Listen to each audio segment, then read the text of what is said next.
Hi everyone, my name is Anthony Hines.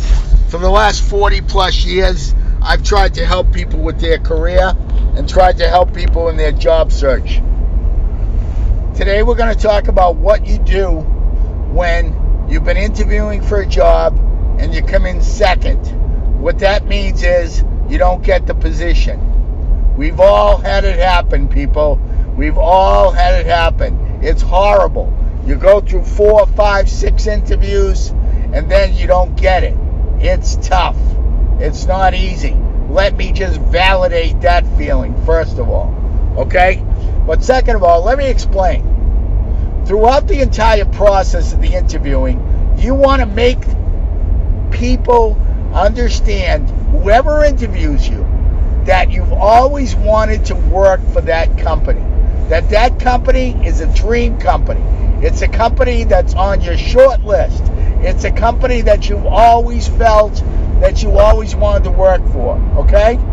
For instance, when I was at Time Warner, I always loved it because of the fact that growing up, I used to watch Bugs Bunny and Daffy Duck and all that stuff. So to me, I got to work at the company that had my favorite cartoons growing up. That's just me, okay?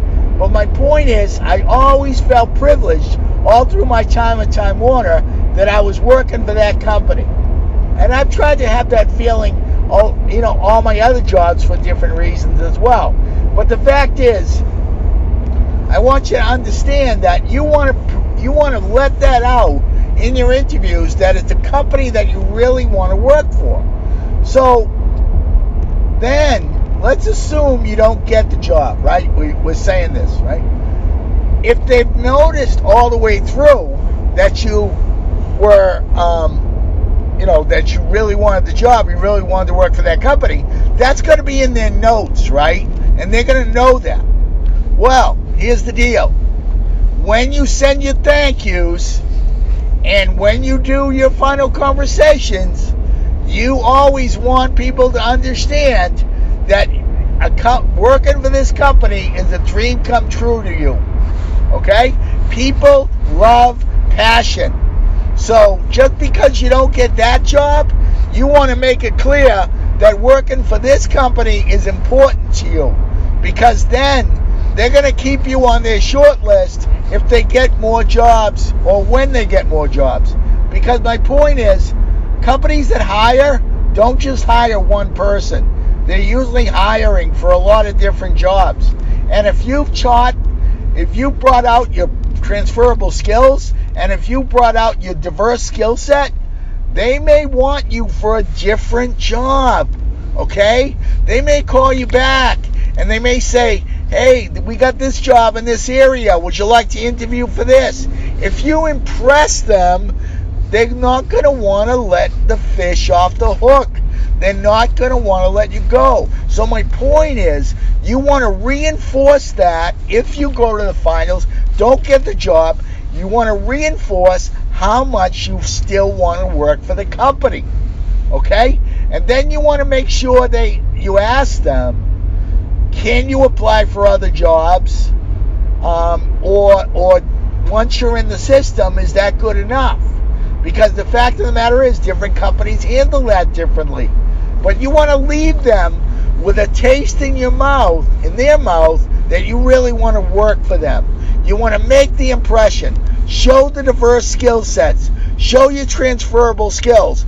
But make it so that if other jobs open, they consider you for those positions. Got it? Just because you don't get one job doesn't mean the company is dead. Other jobs open up. Other jobs are in the pipeline. Other jobs come through.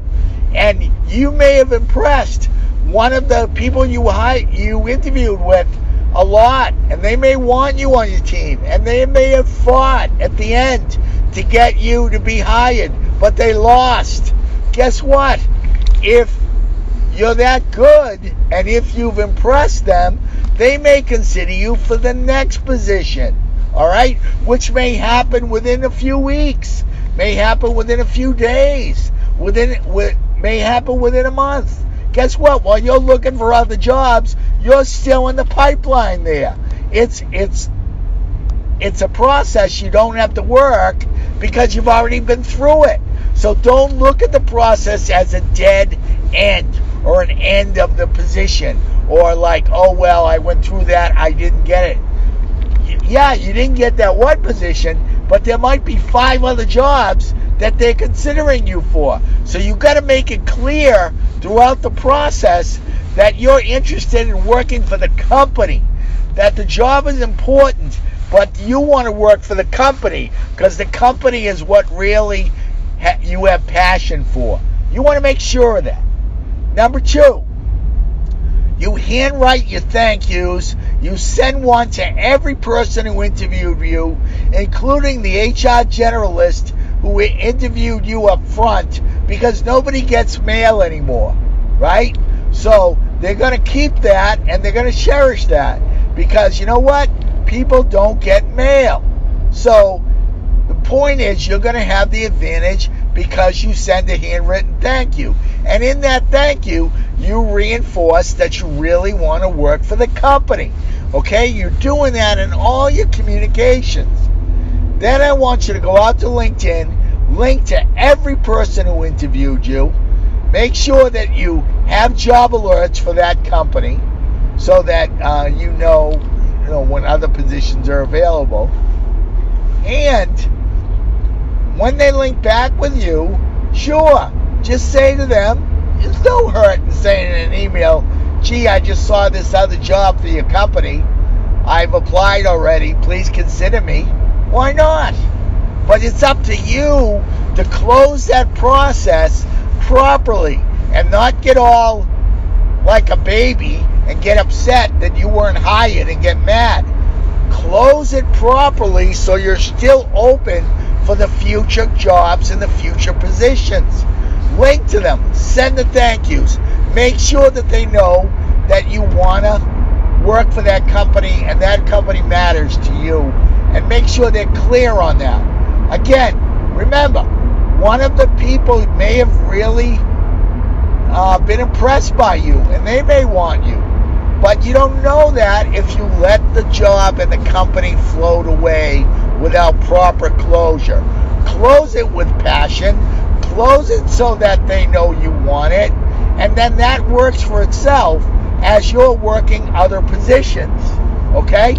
Then you're working other opportunities. All of a sudden you get a call and it says, John, Mr. Smith, why don't you interviewed with us before, you really wanted to work with us, how about you interview for this position? Because you applied, right? And then the fact is, if you don't have to apply and you're in the system, it's going to work on its own. So what I'm telling you is, make sure they know that you care about the company that much. All right? And that's how you handle when you go to the finals or you go to the last 2 and you don't get the job. You remember, it's always a journey. The process of the journey. Every company, every place you interview, it's a journey. It's not a dead end. It's not the last job they're going to hire for. So keep that in mind throughout your process.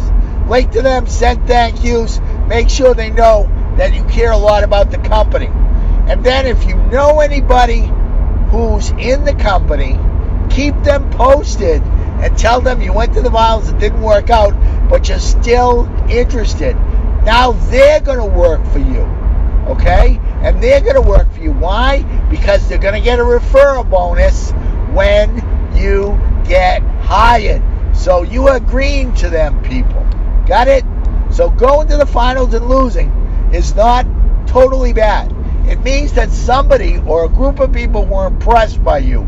You could have lost to a company on the inside, to someone from the inside, to someone with a little more experience, to someone else. And understand this, people. Understand this. What if the person doesn't show up?